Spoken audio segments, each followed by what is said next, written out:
A very good evening to everyone. While we are setting up, we request you to keep connected with us.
Good evening, sir.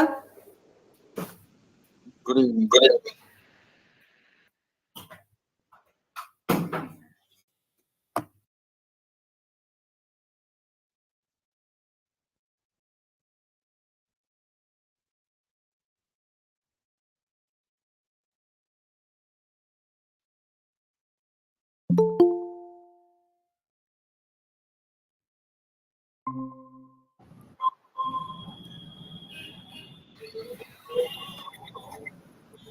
A very good evening, sir, and warm welcome to the Yeah, webinar. very good evening, sir. Okay, very good evening. I hope I am audible and visible. Yes, sir. Yes, sir. So we are really honored to have you with us. I am Okay. Harshita Seth, Mhm. And I'm Harshgiri. and we are from the Chemical Engineering branch of Batch 2K22. Thank you for joining us for the webinar conducted in Cumica 23.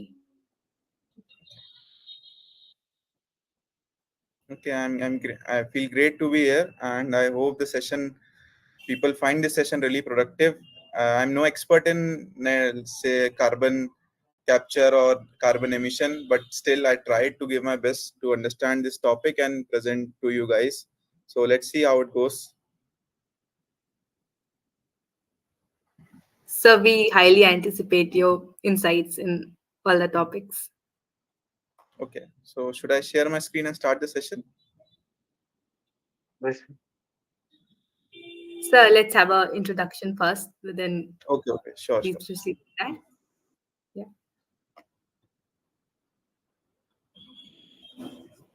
A very good evening and warm welcome to everyone joining us in the live stream on YouTube. Welcome to the webinar Decoding Net Zero Transformative Approaches for Emission-Free Futures, hosted by Cumica, the Chemical Engineering Society of BIT Sindri. I am Harshita, your host for today. uh, and I'm Harshgiri.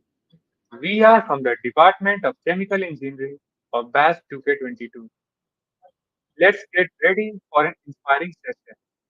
Today, we have got a special guest, Mr. Chirag Jain, sir, who is an executive trainee at Yale India Limited. Welcome, sir. Now, let me share something even more captivating. He has achieved an All India rank 50 in graduate aptitude testing engineering. He is an RGIPT alumnus and has also been selected at the prestigious BAR OCS program. He is also a President's Gold Medalist and a LinkedIn content creator, specializing in chemical engineering, boasting a following of 17,000 and 5 million impressions on LinkedIn. His wealth of expertise, especially in leadership development, promises a captivating discussion. Let's applaud Mr. Jain's achievement spanning various specialties. As we delve into decoding net zero and industrial leadership, a warm virtual welcome to Mr. Chirag Jain, sir. Around 200 viewers are waiting to watch you live. Over to you, sir. Okay, thank you, Arshita, and thank you, Harsh. Okay, and so I will be sharing this session. Before that, I will like to add or like give a small introduction about myself. You have already added, but again, I did my BTech in chemical engineering from Rajiv Gandhi Institute of Petroleum Technology, and I don't know maybe any of you are aware about that institute, but 4 years of my chemical engineering, I have given my heart and soul to it. And whatever I did today is because I was serious about chemical engineering during my 4 years of BTech. So one suggestion that I will give to you who are studying there uh, in chemical engineering is that at times you will feel that chemical engineering may not be a relevant subject for you, or at times you may feel that chemical engineering is not something uh, as lucrative as other fields. Okay, but if you put your heart and soul in that and give proper attention to that, chemical engineering is going to change the world, and it is already changing the world. So in this session that I will be doing today, you will find out that how as a chemical engineers or engineers in general, we are changing the world, and we are going to change the world, and make the world go towards a safer future. Okay, so I will be sharing my screen, and then we'll start discussion. Yes, sir.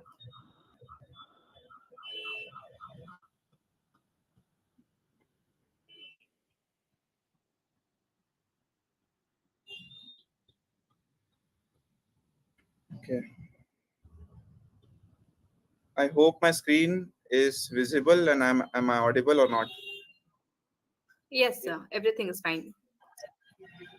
Okay, so again, a good evening, everyone, to everyone who have joined through YouTube. Okay, again, I will say that I am no expert in teaching you about carbon emissions or net zero, but as a chemical engineer, I have understood carbon emissions industries more than a common person. And if you are someone who is at a college level, then definitely you will get to learn a lot of things during this session. Okay, what I will try to do is I will try to keep the session interactive. I'm not going to speak for a stretch of an hour and then ask you your doubts. I will speak for 20, 25, 30 minutes, and then I will take few doubts, a few queries about whatever I have discussed during this session, and then again a stretch of 20, 25 minutes of discussion, and again session of a mini session of Q&A around 5 to 10 minutes. Okay, this way you will keep yourself engaged during the session, and because I have studied that the average attention time has been reducing continuously, because we have been using Instagram and YouTube shorts so much that more than 15 20 minutes people cannot put their attention to anything. So I don't want that to happen in my session. Okay, so the topic for the today's session is decoding net zero, transformative approaches to emission free future. Okay, so we'll start the session. Now I'm going to say what are the basic thing that I will be discussing in the sessions. First is the net zero emission, and with an example how the net zero emissions, what are net zero emissions basically. I will also discuss about something called as carbon credits and carbon markets. Third is, why do we need net zero?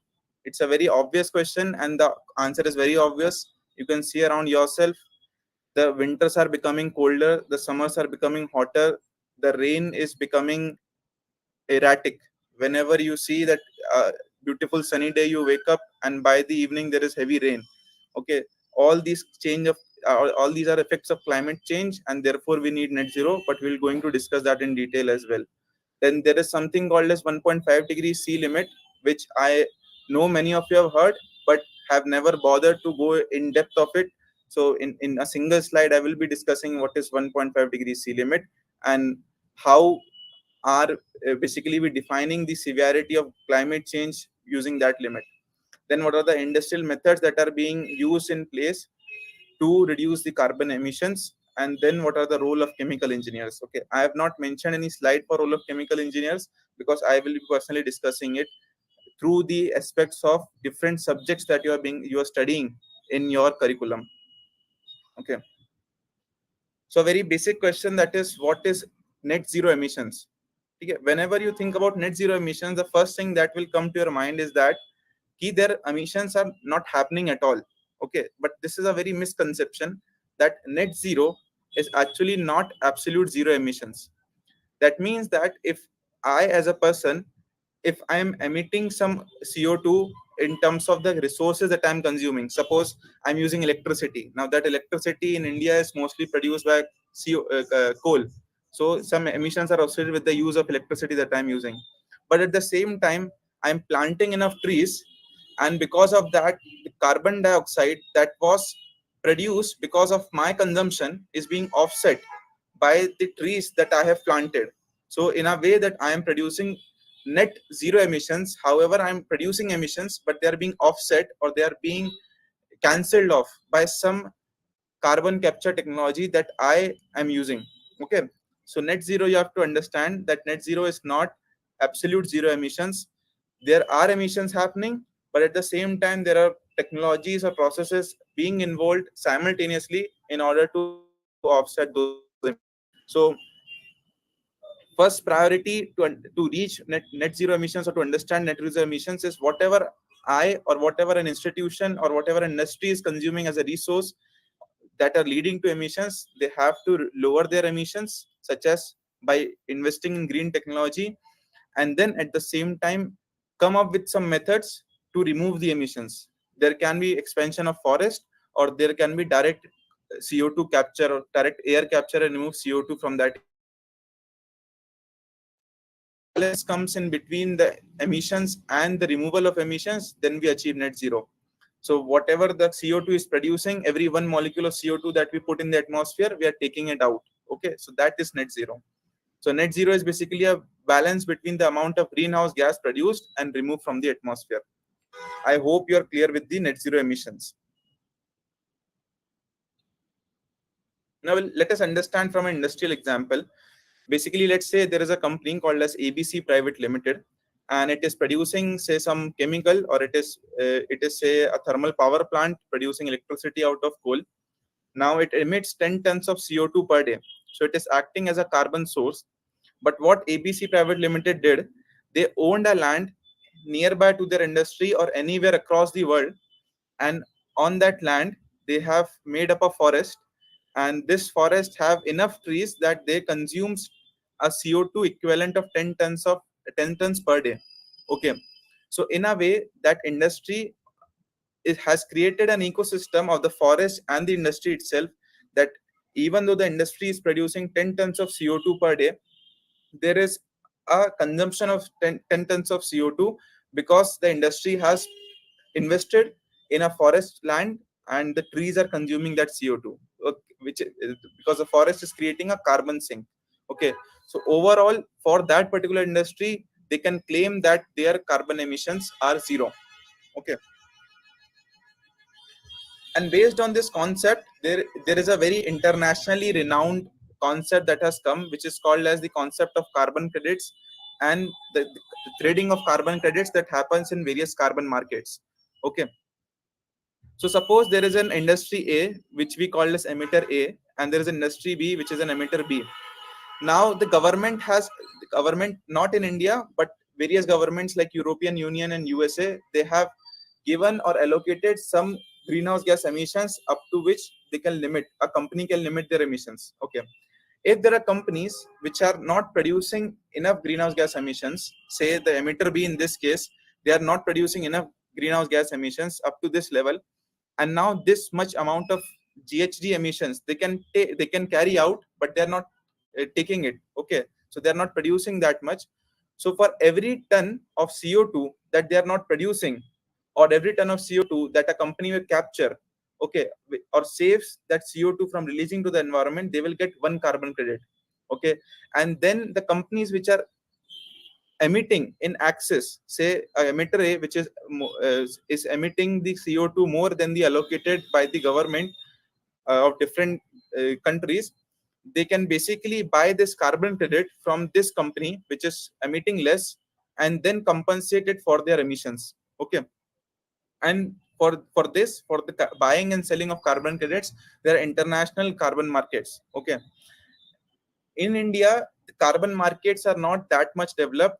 By 2024, the government is trying to develop the carbon markets properly, so that within India also there is increased awareness among the industries about this, uh, reducing their emissions, so that they can ensure that either they don't have to buy a lot of carbon credits, or they can have the opportunities of selling the carbon credits to excess emitters. Okay, so they sell, the less emitters sell their carbon credits, and more emitters purchase their carbon credits.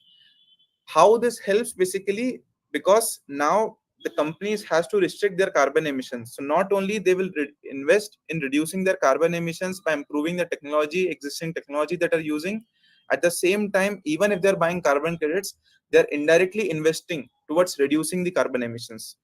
Okay, so first thing that the few things I will read about, so that you can briefly understand carbon credits and carbon markets. That carbon markets are financial markets where carbon credits are bought and sold. Carbon credits are permits that allow the purchaser to emit a certain amount of carbon dioxide or other greenhouse gas.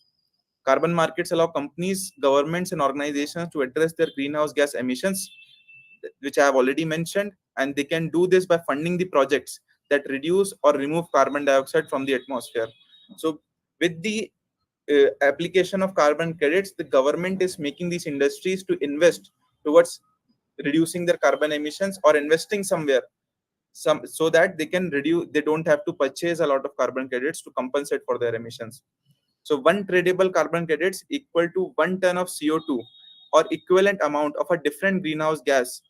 Different greenhouse gas can be your methane, etc. So one carbon credit is basically 1 ton of carbon dioxide emission which is reduced, sequestered, or avoided. Reduce is basically that a company reduce their carbon, if they reduce their emission by 1 ton of CO2, they will get one carbon credit.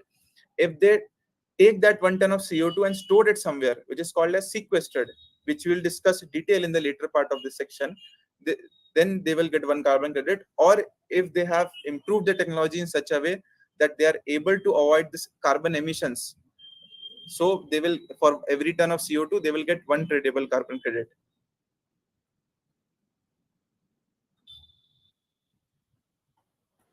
Okay. Now a very obvious questions comes in everyone's mind, that why do we need net zero? In the start of the session, I already told you that the climate around you is becoming harsh. Okay. The winters are getting delayed, the summers are getting longer, the extreme weather conditions are being faced by you. Okay. This is nothing but a result of climate change. Floods are coming in summer season, rains are coming in winter season. Okay, so these problems which are which you are being surrounded by is nothing but a result of climate change, which is being done because of the global warming, and that is nothing but the reason is the greenhouse gas emissions. Okay, so here are a few points which basically describe in brief that why do we need net zero. First is to stabilize climate change. The scientific consensus is clear that the human activity is causing global warming primarily through the emission of greenhouse gases. These gases trap heat in the atmosphere, leading to warmer temperatures, rising sea level, more extreme weather events, and other harmful impacts. Reaching net zero emissions is essential to stabilize climate change and avoid the worst impacts. Okay, so this is something which you have been experiencing, and because of this we need to reach to net zero emissions. So first is this. Second is to limit warming to 1.5 degrees c. Okay, the concept of 1.5 degrees c, I'm not sure if many of you are aware of. I know you must have heard of it, because it is usually in news that we are about to reach 1.5 degrees c, we will exceed 1.5 degrees c. But what is 1.5 degrees c, we'll discuss in the next slide. Okay, but in brief, the Paris Agreement, a global agreement adopted in 2015, aims to limit the global warming to well below 2 degrees Celsius above the pre-industrial levels, preferably 1.5 degrees C. Reaching net zero emissions by mid-century is critical for achieving this goal. Okay. Now, next is third, to protect human health and well-being. Of course, global warming is causing rising temperatures. Rising temperatures leads to heat waves, which is again a cause of death of a large number of people across the globe. Extreme temperatures are causing uh, cold waves, which are again a reason of death of across the globe. So climate change possesses a significant threat to human health, leading to increased heat stress, respiratory illnesses, vector-borne diseases, and other health problems. Reaching net zero will help protect human health and well-being of current and future generations. Of course, there is a very standard saying that whatever the resources that we have now, it is not something we have got from our older generations. They are basically something which we have borrowed from our future generations. Okay, to ensure that the future generations have a safer environment to live in, net zero is extremely important. Then to avoid economic losses, okay, there is a report, I have not mentioned it here, but due to climate change, because there are random floods, the infrastructure is getting destroyed. Okay, lives are getting destroyed. So there are heavy economic losses that are being borne by various governments across the world due to natural calamities that are happening, landslides, floods, drought, etc. Okay, now this is a result of climate change, and because of this the economies are getting affected. So there is a report that has studied that India will lose around $6 trillion of its economy due to climate change by 2050. So just imagine our existing economy is just 3.7, $3.8 trillion, and by 2050, if our economy was supposed to be 12 or 13 trillion dollars, we would that economy will shrink by $5 to $6 trillion just because of climate change. Okay, so climate change will cause significant economic damage, including losses from extreme weather events, sea level rise, and disruptions to agriculture production. Reaching net zero will help avoid these losses and promote sustainable economic growth. And last but not least, to create a cleaner and healthier planet. Reaching net zero will allow us to transition to a cleaner and healthier planet with clean air, clean water, and more stable climate. This will benefit all the living things and create a more sustainable future for everyone.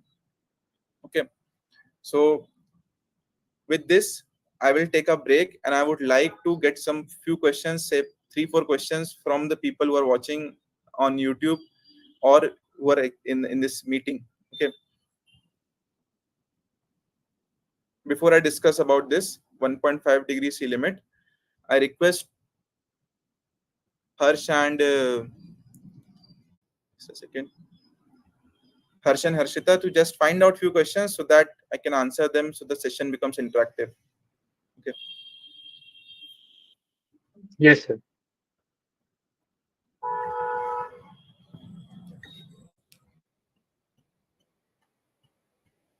Yes, sir. And what about carbon credits? How can small and medium-sized enterprises navigate the carbon emission? Excuse me, I think it's not properly audible. And you do with it. Okay. How can I'm small sorry, it's not. and medium-sized I think it's not audible properly. Uh, is there an issue from my side?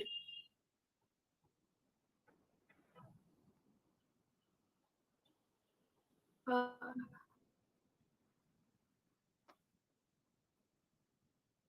Okay, no problem. If anyone can take the questions from the YouTube section.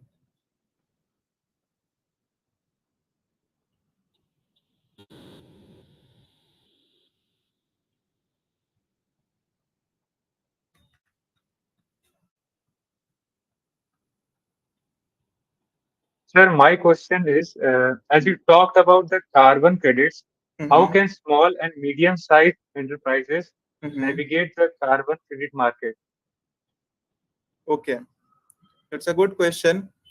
Uh, see, the say in terms of international context, I can talk about. See, there are many small companies in USA itself which are basically doing this. What they are doing is they are trying to produce certain products, or they are trying to involve certain technologies in their manufacturing, so that whatever the allocated greenhouse gas emissions are there, okay, they are producing less than that, and whatever the carbon credits that are generating, they're selling to larger companies. Okay, and these major companies which are producing excess emissions are buying these from small companies itself. Okay, if you have heard of Tesla, I know everyone must have heard of Tesla. A major, I would say a significant percentage of their revenue actually comes from selling their carbon credits.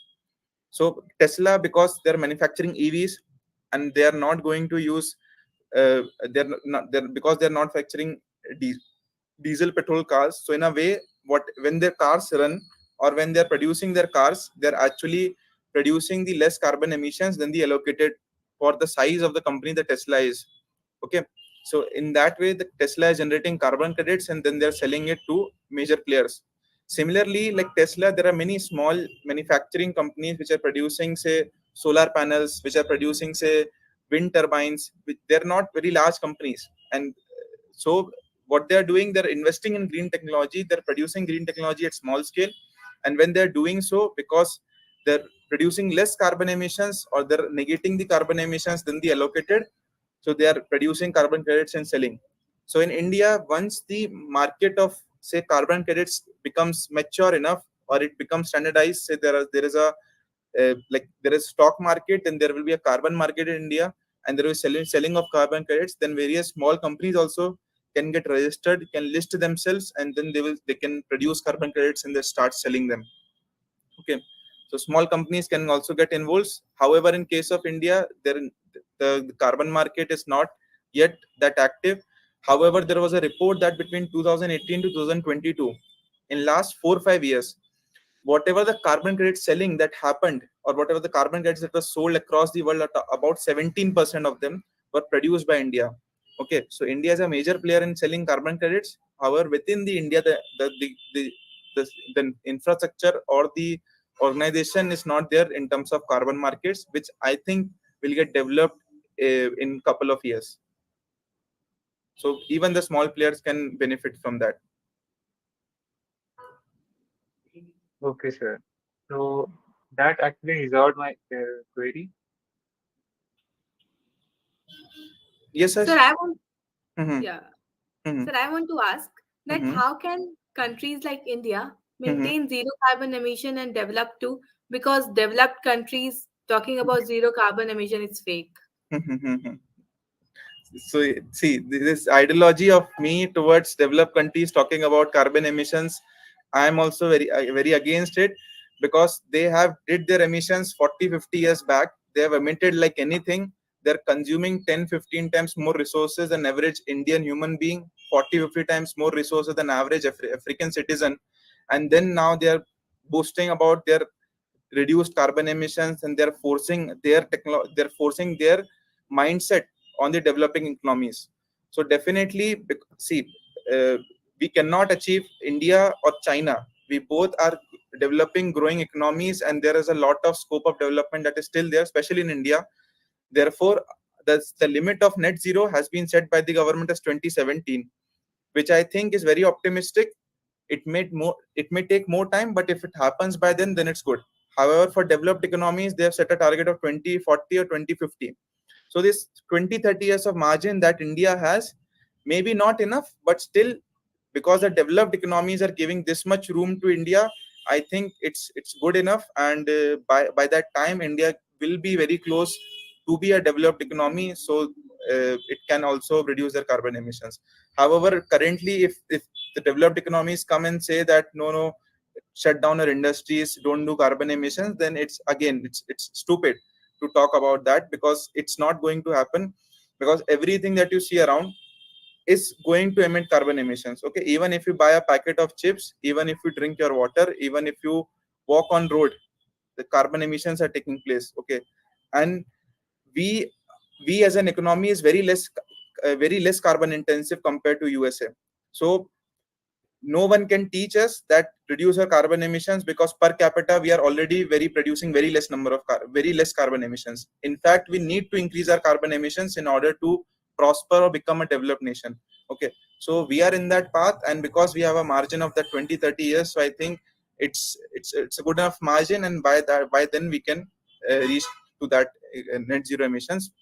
And detail I will discussing in the following section. So that's a very good question. Sir, I have another question. Thank you so much Mhm. for What, joining us. Welcome. Yes, sir, sir, please. sir, what advice do you have for young professionals in chemical Mhm. engineering who Mhm. aspire to contribute to more sustainable and emission-free future within Mhm. their respective organizations? Okay. So I think I will take this question at the end of the session, because answering it will be answering it like, because the audience will not be aware of a lot of things. By the end of the section, they will be aware of a lot of things. So I will address this question. Okay. How Okay, one sir. can be more sustainable, or lead to this like carbon free future, contribute to this carbon free environment, uh, working in their own organizations. So that's a very good question. So we'll address it at the end of the session. Okay, sir. Are all these questions being asked by you only? There are no questions asked in the YouTube chat.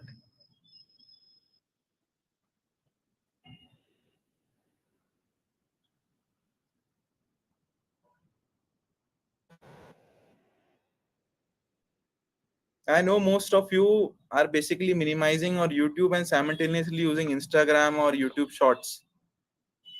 So that is fine. But those who are watching, even if the question is very basic, just write down in the YouTube chat so that they can ask me. Sir, there are several questions from the audience as well. Okay. Yeah. So like, so the question that how can young professionals Mhm. contribute? That was from YouTube section only.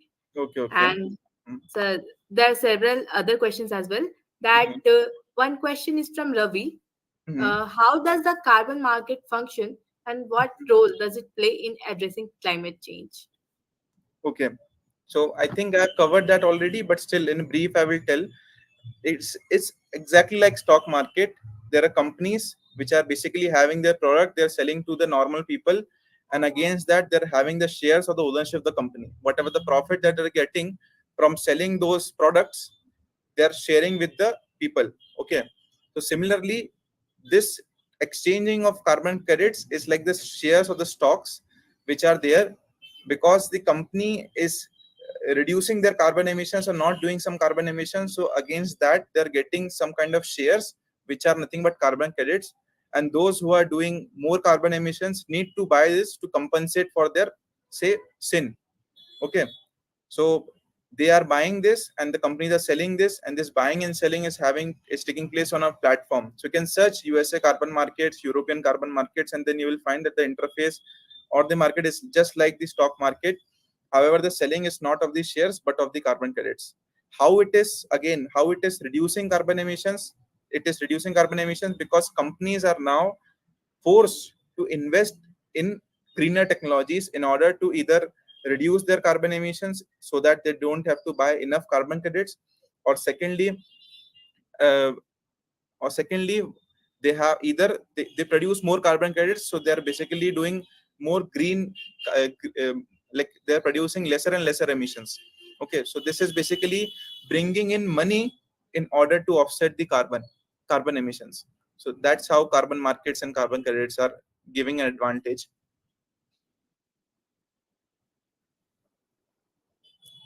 Okay, Tha- so we'll Thank take you, sir, one more for question and then we'll continue. Okay, we'll take one more question. yes, sir. Sir, one question is from Nishant Mhm, that how that you have talked about CO2 mhm, reduction and all, but mhm, what about other gases that are mhm. contributing to greenhouse effects? Okay, good. That's a very good question.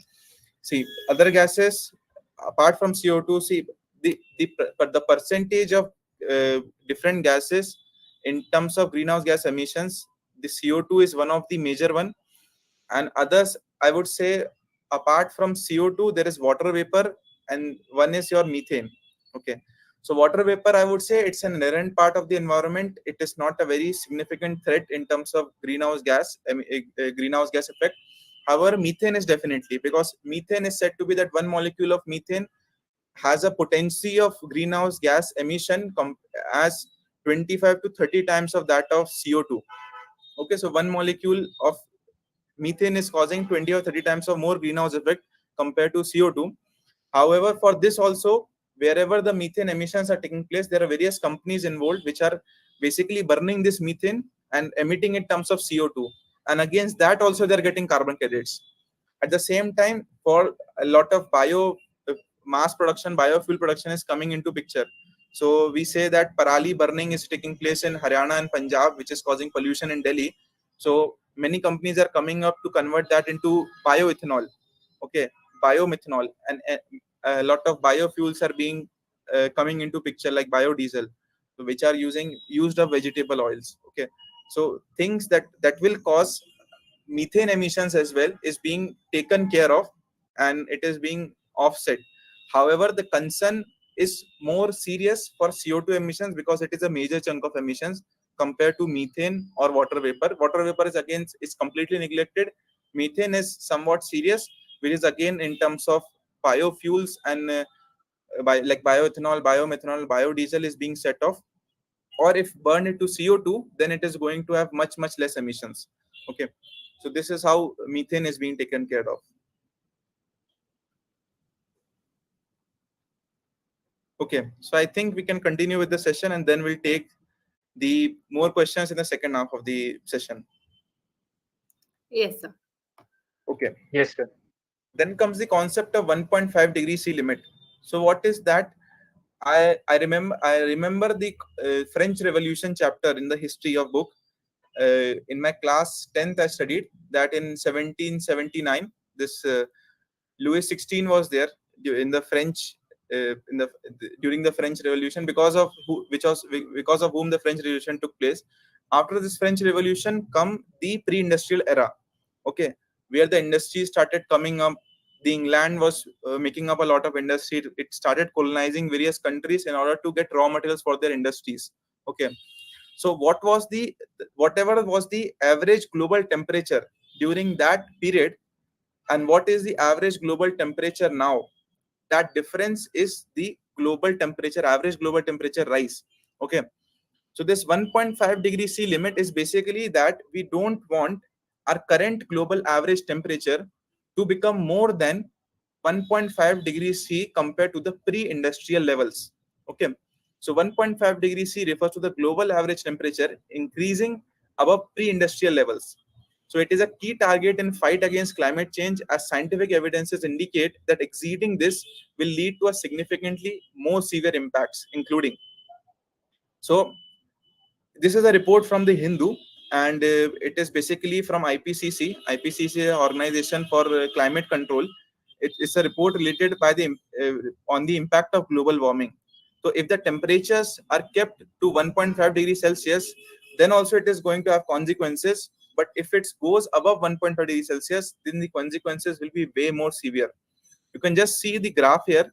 This is the level of historical emissions. Okay, and in order to stay under 1.5 degrees Celsius by the end of this century, we have to ensure that by the mid of the century, that is by 2050, 45% of our carbon emissions are cut. Okay, and if we are not able to achieve this, that by the end of the century, the temperatures can rise up to 2 degrees Celsius. If we continue to do what we are doing now, then the temperature will go way beyond even 4 degrees Celsius. Okay, by the end of the century. Okay, and what are the effects that is going to have? Just see the effects here. Sea level rise, extreme heat, severe drought, coral reefs, and plant and animals.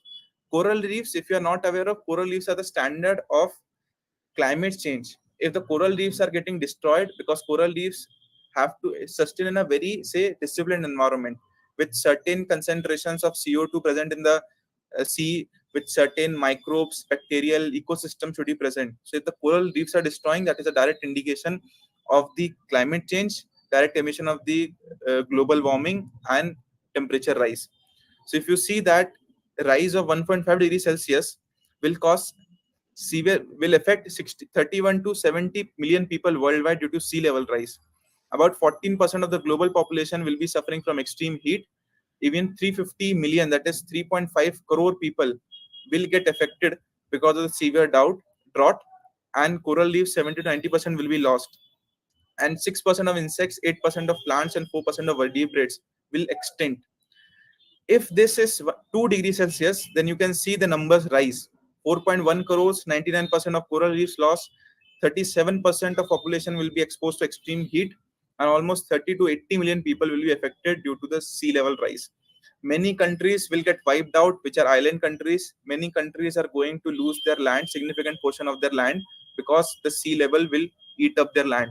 Okay, so what are the impacts? Increased frequency and intensity of extreme weather conditions, which we are facing, more rapid sea level rise, loss of biodiversity, increased food insecurity due to drought, and mass displacement of people because of extreme conditions. So people living in the coastal regions, island countries, small island countries, they're going to get affected. Countries are going to wiped off. Okay, if you are not aware of, then search about a country called as Nauru. These are countries in the Oceania continent, which is near Australia, and there's a small cluster of countries. Okay, constantly they're losing their land. In 100 years, they have lost almost 50-60% of their land, and in next 100 years, the countries are set to get lost because they're going to get under the sea level rising because of the sea level rise. Okay, just imagine the plight of those people living there. Suppose if you are living in coastal region, in that place you have to continuously shift your homes towards the mainland, towards away from the shore, and at one point there will be no place to go. Okay, so you have to leave your country in order to save your life. So that extreme is the situation of the world in terms of climate change. Okay, now what is industry doing in terms of I mean, in terms of achieving emission-free future. Okay, see, you will see many people protesting, many people coming with doing road marches. Okay, thousands of people taking boards and saying to stop the industries, to stop using coal, stop using oil, fuel, use electricity. Okay, for everything. But logically, majority of electricity that is still produced in the world will come from coal. Okay, in India, 50-60% of energy that is coming from coal. So even if you are electrifying everything, you are using EVs, eventually the electricity that will get stored in that is going to come from coal itself. So emissions are going nowhere, especially in case of India and China, and for many other developing nations. Okay, so these protests are meaningless because the industries are working in that direction, and if it was possible to shut down those industries and still live a normal life, then people or the government would have done that. But it's not possible. Still, industries are on the way because of course industries want to sell their product. Okay, and we are consuming that.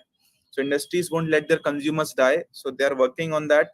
And these are the following steps that many that are being involved. Okay, these are four important steps. There are many others, but I will discuss these four in detail.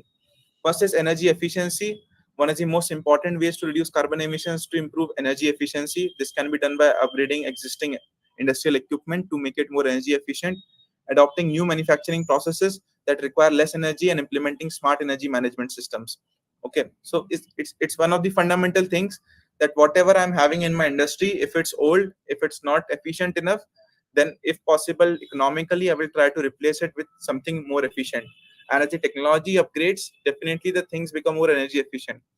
If you think that 10-15 years ago people were using light bulbs, okay, which were based on the tungsten filament. Okay, they were produced, actually what they were doing, 80-90% of the energy that they were getting, they're converting into heat instead of light. So what they were doing, they were producing the energy in certain energy in visible light, and certain or majority of the chunk in infrared radiation. But then the LEDs come in. Okay, what they do, LEDs, you see that LEDs never heat up. Okay, or they hardly heat up. They're in fact cooler. So what they do, the LEDs just produce the energy in the visible spectrum, not in the infrared radiation spectrum. So the energy that is being given to the LED bulb, it is all going to give you visible light, which is should be done by the light bulb, right? So similarly, the things will become energy efficient, and therefore they will consume less and less energy over time. Second is renewable energy, solar, wind, geothermal, tidal, nuclear. All these energy are improving in number.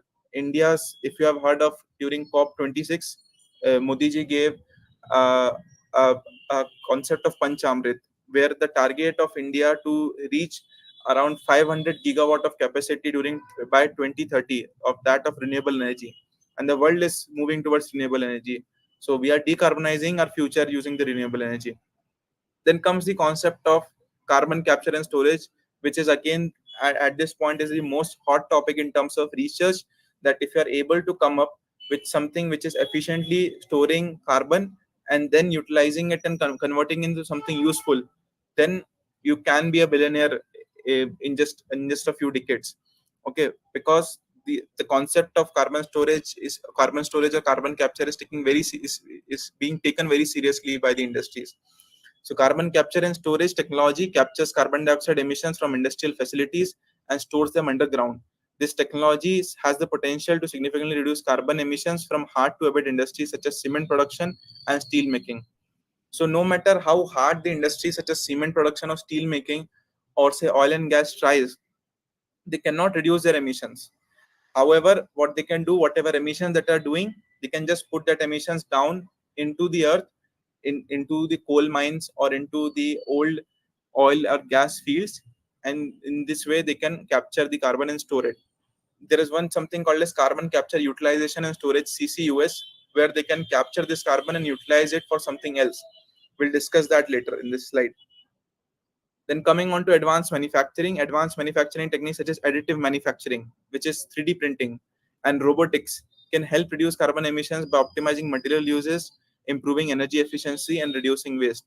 Okay, so replacing human beings in an industry will actually reduce carbon emissions, because when what we are doing, we are employing instead of employing 10-20 human beings for same task, you are just employing one robot. Okay, and that is doing the work of 20-30 people with less energy. uh, okay, at the same time, process like 3D printing, if you have heard of, then even the rockets and homes are going to start 3D printed in the future. Okay, so just go through 3D printed homes, 3D printed rockets. So recently our Indian company, I don't remember the name exactly, they 3D printed a rocket, and that rocket did a successful, say, a launch. So 3D printing is also a future, and additive manufacturing can reduce carbon emissions because you are not using any excess material, and you're using the design is very cost efficient, energy less energy intensive compared to the standard manufacturing process. So the most important concept that the industry uses is carbon capture, utilization, and storage. Okay, if you can see from this graph, an industry is producing carbon dioxide. It can be captured by the atmosphere, or it can be captured by the bacteria or the microorganisms present in the water bodies. However, it is not enough because again, afforestation and water bodies are being reduced because of human activities. So this carbon dioxide can be captured, and it can be injected down into the earth in the coal mines which have already been used up, or in the deep water bodies, or in the oil gas reservoirs. Okay, I'm not sure if you have heard of it, but there is a concept called as enhanced oil recovery. In this case, if you know that in the from the existing oil wells, the amount of oil that we can take out is just 50 to 60% at max. Beyond that, it is not economical because the production rate reduces significantly, and whatever the companies invest on a daily basis is not enough to cover the oil that is produced is not enough to cover the cost of operations. So what they can do, they can use this carbon dioxide, pressurize the well, and the because of this pressurization, the hydrocarbon will come out, and that can be collected. So this comes in the concept of enhanced oil recovery. So this is one such method where carbon capture is being utilized to get out more fuel from the same well, at the same time capture the carbon within that well. So carbon capture, utilization, and storage is a set of technologies that aims to reduce carbon dioxide emissions from industrial processes and power generations. It involves three main steps. First is capture.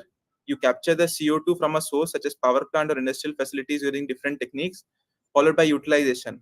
The captured CO2 can be used in a variety of ways, such as enhanced oil recovery. I've already discussed that, and the production of fuels and chemicals. So CO2 can be actually converted to methanol or any other fuels. Okay, using various techniques.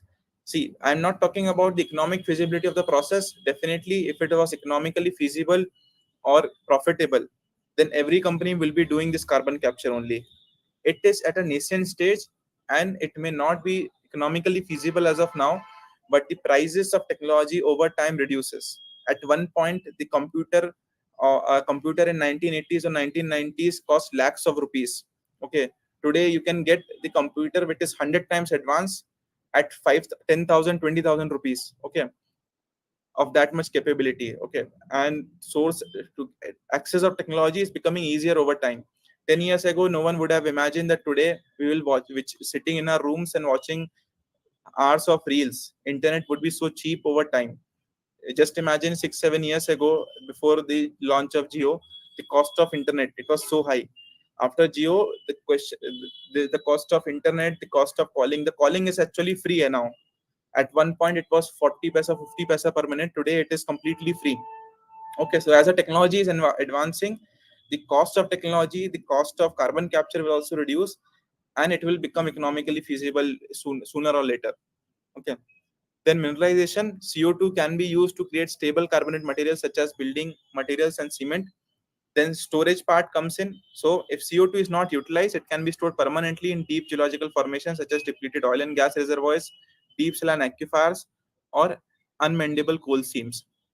Okay, so this way you can carry out carbon capture, utilization, and storage. Okay.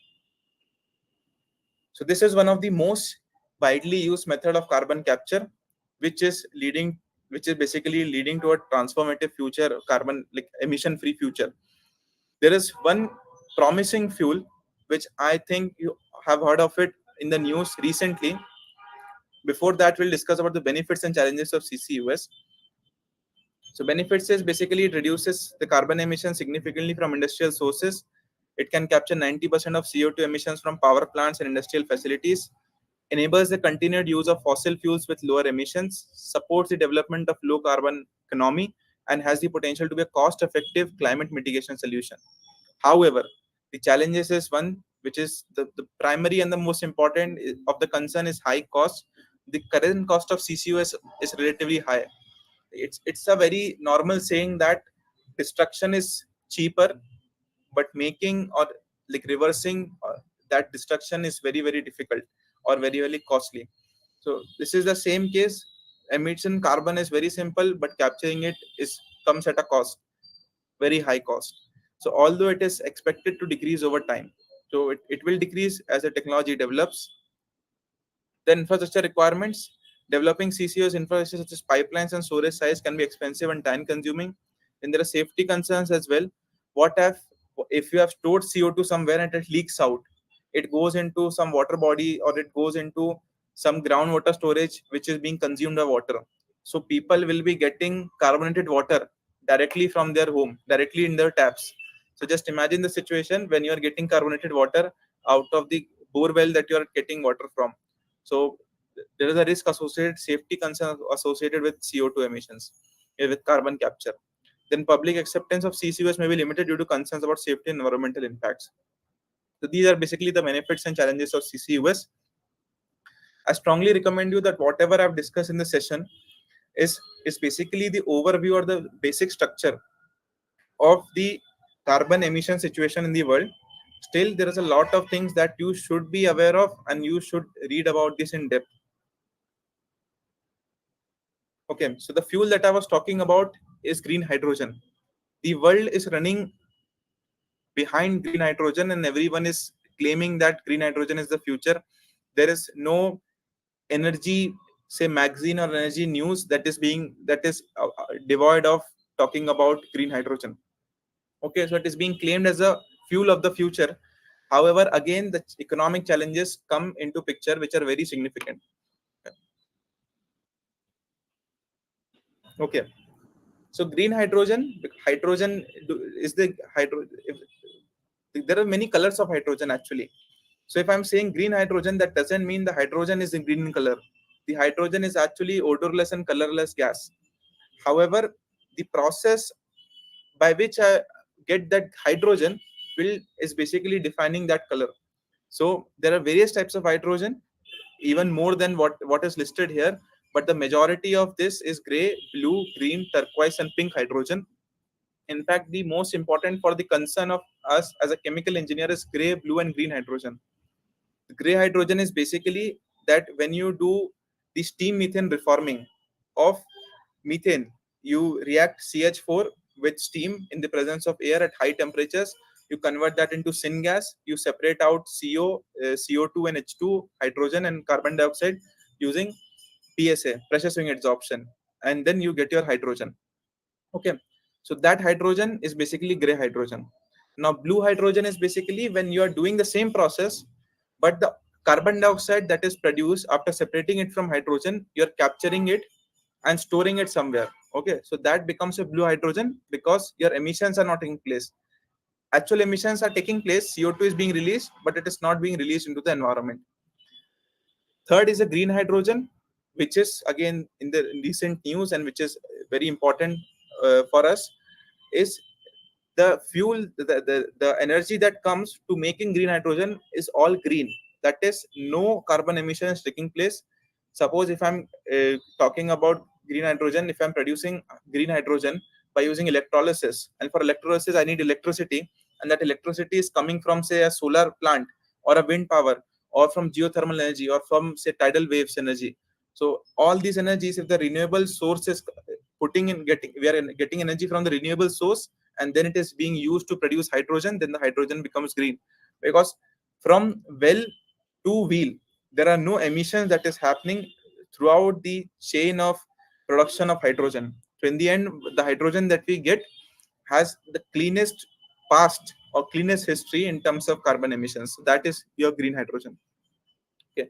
Now the major challenge of green hydrogen is that the cost of green hydrogen is high compared to the conventional hydrogen, the gray hydrogen that is being produced. Okay, so if you see here, this is the cost of hydrogen per dollar, per kg. So in dollars the price is there per kg. And if you see that this is for some year, if you see the cost, then for use, if you are doing steam methane reforming, the hydrogen that is being produced, the cost is very close to $1. Okay, the cost has become less than $1 recently, because the technology is advancing. So whatever the percentage of hydrogen that you obtain will be more. You are recovering more hydrogen from the same amount of methane because of advanced technology. So if you are producing gray hydrogen, the cost is this. But if you are using PEM, that is proton exchange membrane, please read about this. This is a standard membrane that is used to produce energy, to produce hydrogen basically. So if you are using electrolysis to get hydrogen, then you can see that per kg cost is still almost twice as that of being produced using your steam methane reforming. So green hydrogen is still twice as costly as gray hydrogen. So why will an industry put money into this, right? Because industry, after all, it works on economics. If an industry is not producing profits, then it's no use for them to basically do business. Okay, so I hope I have basically given you an overview of what is the past scenario of net zero, what is the current scenario, and how the future is going to proceed in terms of achieving net zero. With this, I would like to end the session. I would like to mention the few challenges in net zero. That achieving net zero emissions is a complex challenge that requires significant technological, economic, and social advancements. It involves decarbonizing energy production, manufacturing, and consumption patterns. Key challenges are there in terms of developing and deploying renewable energy technologies, improving energy efficiencies, and overcoming economic and social barriers to change. Okay, so even though there are hundreds of challenges in the path of net zero, but if we want our human civilization to not shift on Mars, we need to ensure that sustainability is being taken care of on the Earth itself. Okay, so, however, we as a chemical engineers, so I will address the question that was asked, that if we work in future organizations, how can we ensure that the carbon, this net zero is being, like, say, the idea or the concept of net zero is being taken care of by us as an individual. So see, chemical engineers are made in such a way that they are aware of that everything that they are designing or everything they are doing, it there is a scope of improvement in that. Okay, so 20-30 years back, if I'm designing some process, I may not have good quality softwares, but the technology developed. Now if I was designing a distillation column, say 30-40 years back, then for a given duty, I'm over designing it. I'm having more number of trays. I'm having larger condenser reboiler duty in the initial design.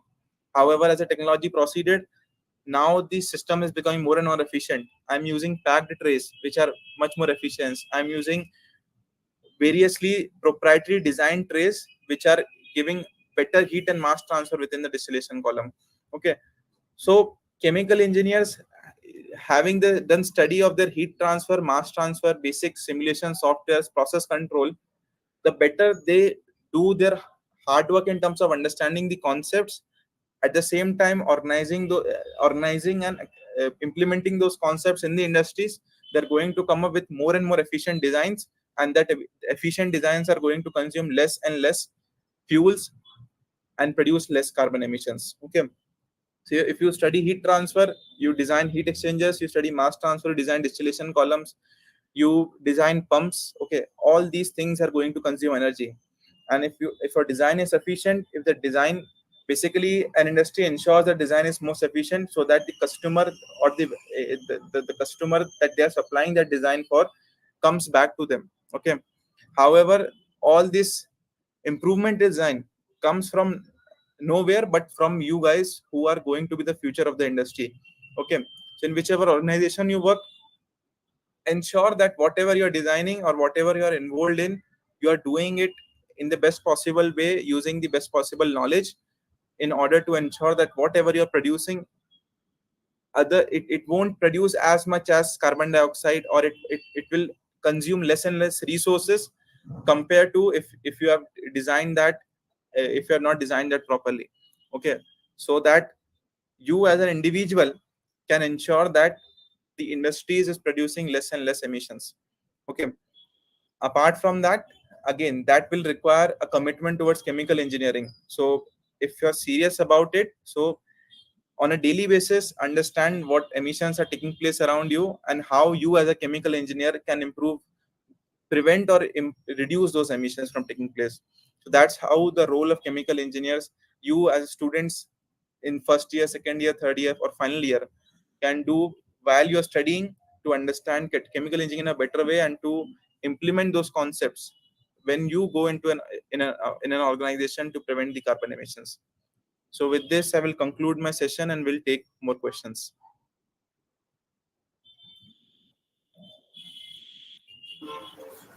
Thank you, sir, for the insightful journey in carbon credit and carbon market, climate change, industrial approaches to net zero, benefits and challenges by CCUS, and green hydrogen. We appreciate the lasting impressions your insights have made.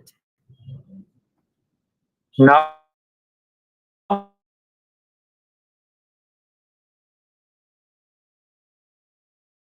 forward with the next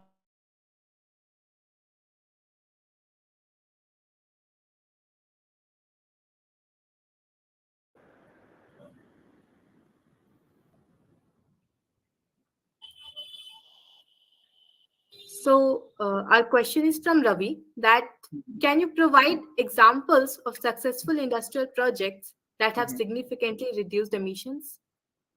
Okay. Okay, so see, I won't take like exact names because again, there are various companies working in that, but I will point out few projects.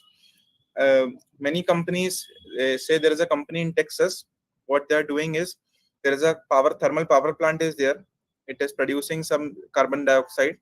It is taking that carbon dioxide, transporting it through pipeline, and then again putting it into the aquifers. Okay, inside in the geological formation. Okay, now that geological formation, it's made up of sandstone, it is highly permeable, and at the same time there was some oil that is already present. If you don't know that Texas is one of the highest oil producers in USA. Okay, so in that place when they are putting in CO2, because it is getting the underground is getting pressurized, and the whatever hydrocarbon is there, it is getting taken out. So in a way, they are reducing the carbon emissions of thermal power plant at the same time producing hydrocarbon. Okay, now one problem will come in that eventually you're producing hydrocarbons and it is again going to emit carbon dioxide. Okay, so again I said that net zero is not producing carbon dioxide, but net zero is about whatever you're producing, you are ensuring that it comes out from the atmosphere somehow. Okay, so this way there are multiple projects. The one project I will also mention about that carbon dioxide that is being produced, they can use it to grow the algae, and when the algae grows up, it can be used as the fertilizer for the fields in the agriculture. It is still in the nascent stage. However, again, also carbon dioxide is being converted to chemicals. There are many industries, research organizations working on converting carbon dioxide using some solvents into methanol directly. Okay, methanol, as we know, as an industrial solvent, it can be used for various purposes. Okay, even ethanol. So ethanol again can be used as bioethanol. So a lot of projects are being going on, specifically mentioning them. It's I won't be able to because I don't remember the names exactly. But see, the segment of ways of ensuring that carbon is being taken out from the atmosphere, there are plenty, and three, four I've already mentioned.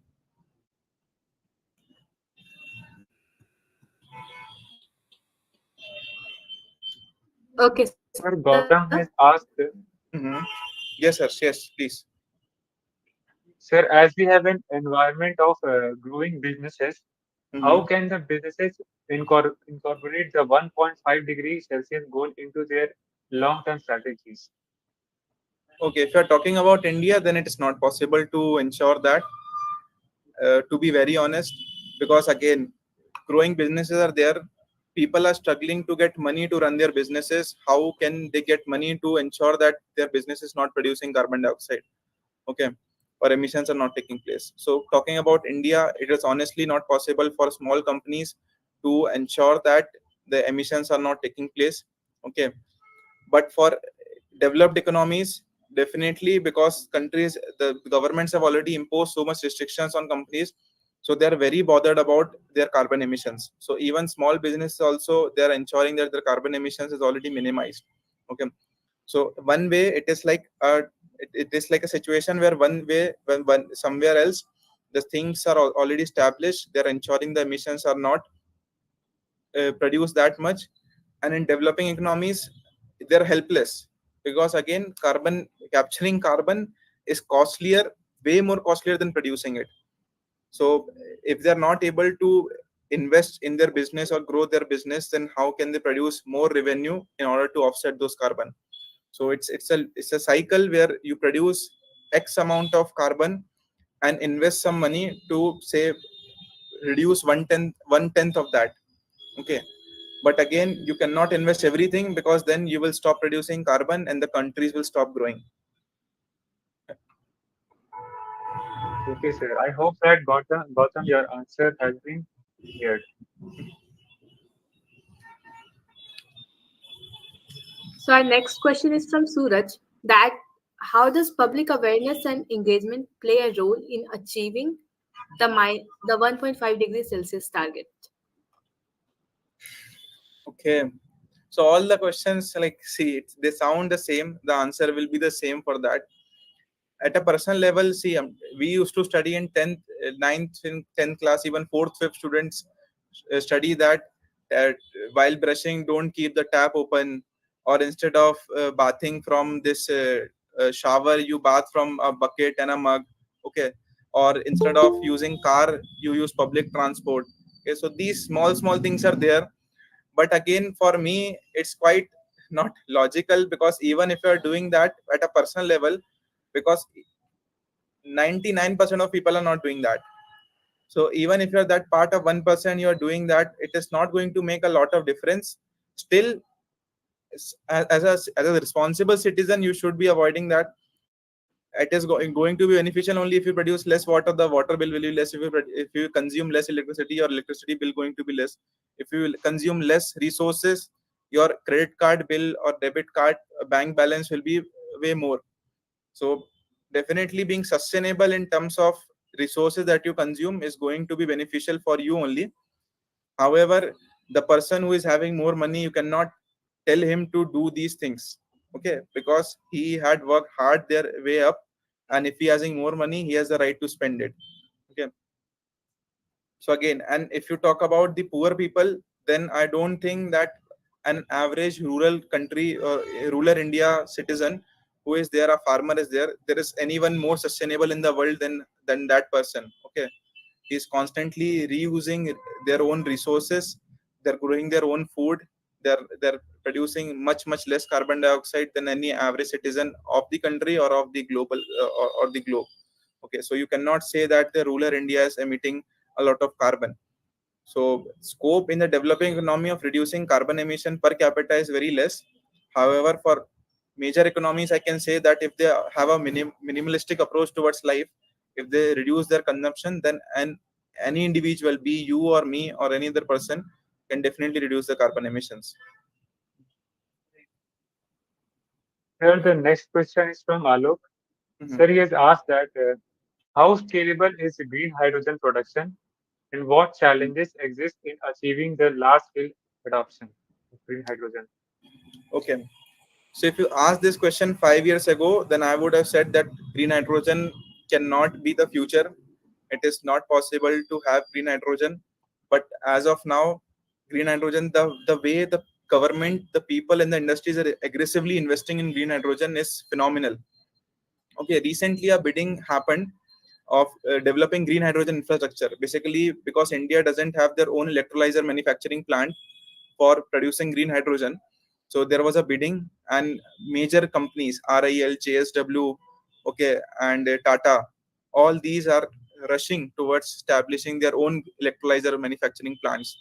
Okay, so green hydrogen, say, I won't say I won't talk about the scalability because the major any not nowhere the major plants have come in India.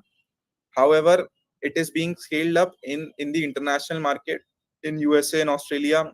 All these countries are scaling up their technology in terms of green hydrogen production. The cost is still, I said, the production of cost is 2 times more than the gray hydrogen production. So the cost is a major problem. Scalability will not be an issue 5 or 6 year down the line. As of now, cost and scalability are definitely an issue. Yes, sir. I hope that Alok, query has been uh, your query has been solved. The next question is from Ujjwal. In the context of CCUS, Mhm. how do you see the balance between technological innovation and policy frameworks? Okay, it's a very diplomatic question. Yes, it's a very good question. See, the government policies will come in picture when the industry say that this whatever is going to happen is feasible for us. Okay, if the industry says to the government that whatever policy you come up, it is not going to profit us, then we are not going to grow, the citizens are going to be jobless. So again, now the technology innovation that comes, it makes a process more cheaper. Industry adopts it. The industries guides the government to make a framework in order to ensure that this technology is being used up at a larger scale.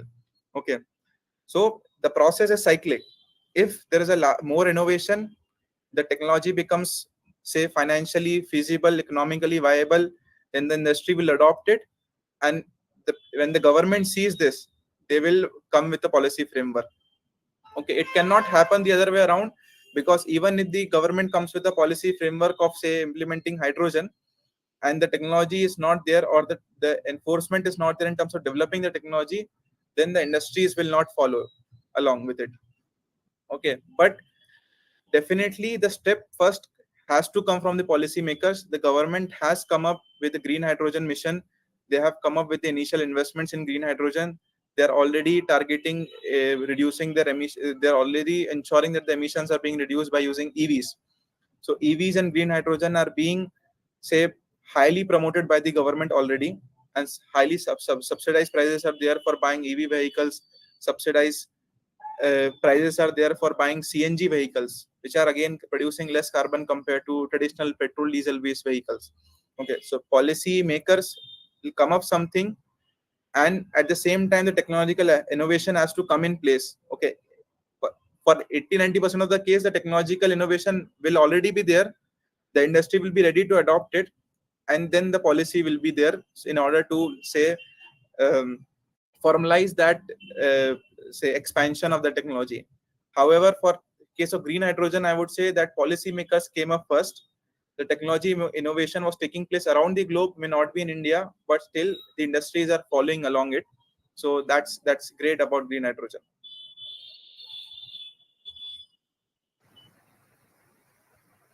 Sir, the next question is from Abhay. He Mhm. has asked that why was the 1.5 degrees Celsius the target established, and how is it different from the higher temperature limits? Okay, Abhay, if you're asking this question, then you have not listened to me properly at first place. So I've clearly mentioned that 1.5 degrees C, it's not like it's not like someone said that 1.5 degrees C is the limit. Okay, they decided this because they thought that it was the closest achievable limit. Okay, if I would have said 1 degree Celsius limit, then it has already been crossed, right? Or it will be easily crossed. Even 1.5 degrees C is not easily achievable, but still it is the next best possibility, or the next, say, the larger limit that we have.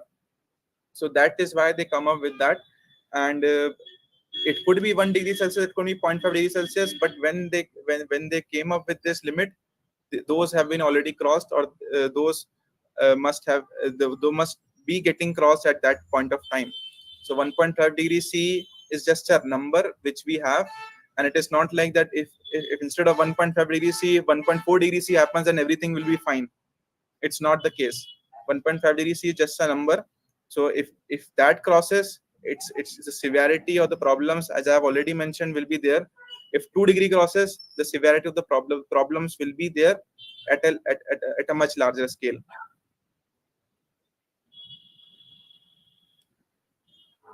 Sir, our last question is, Okay. are there technological gaps or limitations that Mhm. currently impede the achievement of net zero goals?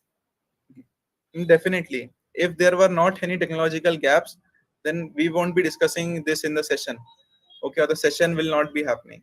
So definitely there are issues. Technological issues are there at a very large scale. Still, the CCUS, the carbon capture, is not economically feasible. Countries are doing so because government policies are there. Government is forcing them so industries are doing or reducing their emissions to ensure that it doesn't cost them a lot, because governments are charging them from their emission for their emissions using carbon credits. Okay, so technology gap is definitely there. If there wasn't any technology gap, the problem would have already been solved. But of course, human brains are so fast, and the technology development is so rapid that 10-20 years down the line, major chunk of the problem will be solved. It is not a guarantee, but having an optimistic approach and having the idea of the past, that how the technology have grown in last 20-30 years and how it is expected to grow in next 20-30 years, the problem of net zero, this technological gap towards net zero, a major chunk of that will be solved.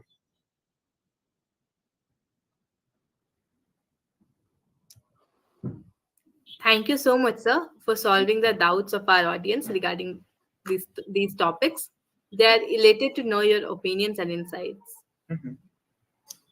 Now, I would like to invite our professor, Dr. Ajay Orao sir, to deliver the vote of thanks to our eminent speaker.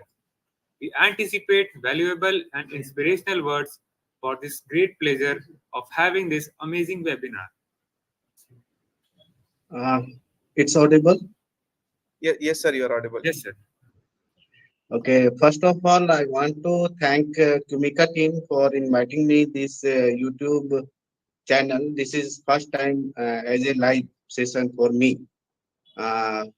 So I want this session is very good, and this Mr. Chirag Jain, you have taken very good topic, emission-free future, because this is emerging field, and many of the expertise are doing researches in that field. And one of my MTech classmate who is professor in IIT Chennai, Dr. Rakesh Kumar, he got Nobel Prize, Indian Nobel Prize, which is a Shanti Swarup Bhatnagar Award in carbon CCU, carbon capturing. And one of my friend roommate, he is working in Texas, same field they are both working. So Mr. Jain, I want to give my thanks to you that you have taken very good topic. You are in the session itself, you told that I am not expertise, but I want to say that you are expertise in this subject, because this is not our academic area, but you have given very good insight in that one, and your session is interactive. On behalf of Department of Chemical Engineering, I, Dr. Ajay Ora, extend my sincere thanks from our webinar audience on Kumika YouTube channel. Your lecture on emission-free future was a brilliant fusion of theory and practical insights, leaving an enduring impact on our understanding. The blend of and anecdotes and case studies not only enriched the participant intellectual pursuits, but also spark inspiration for those eyeing sustainability. Your time and effort in preparing and delivering these sessions are highly appreciated. Your expertise has significantly contributed to our academic community, and we are grateful for the chance to learn from a sessional professional like you. Thank you for sharing your wisdom, and we are eagerly anticipate the possibility for future engagement. Thank you for everyone. Thank Thanks. you, sir. Thank you, sir. And I would like to add one point. See, when I was given this topic, then because I have never studied about this, I've studied about a lot of aspects of this, but I never like sat a whole day and summarized that how can I ensure that someone, if I was in third year and second year and someone was conducting the session, then I would have never joined it, because I was all the time worried about getting a job, getting placement. But at this point of time, when I realized that this issue is very critical in nature, so I sat for the whole day. I tried to like put in everything in such a sequence that people are understanding everything, overview of everything. So I hope that everyone got some idea about this, and definitely see placements is definitely a very important aspect. This is for which you are there in your college, but try to give a perspective towards emissions that are taking place. At the same time, what you can do to improve the things as a chemical engineer. So have a very small place in your brain to involve this on a daily basis, or on a regular basis. Discuss among your friends, okay, during your discussion how the technology is advancing, okay. And even if one person starts talking about this even within your friend circle, then eventually everyone will follow along, and they will also start watching videos in order to have their say in the conversation, okay. So this way you can involve a very healthy habit of talking about technical things, not just say carbon emissions, say, but anything about chemical engineering, anything in general. But try to have productive conversations in general, and try to be a more informed engineer and a more informed person. Okay, then thank you, Kumika, for arranging this session. And this for me also, as Ajay sir mentioned, for him this was the first session on YouTube. For me also, this is probably the first time I will be live on YouTube, and I'm definitely going to share these sessions for so many students. Okay, so thank you. Thank you. Thank you so much, sir, for your useful insights and such a warm wishes. Okay, thank you, everyone. Okay. Thank you.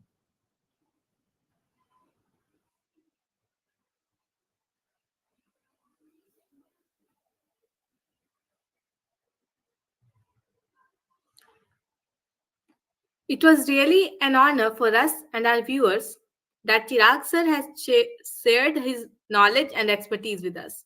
We express our gratitude to him.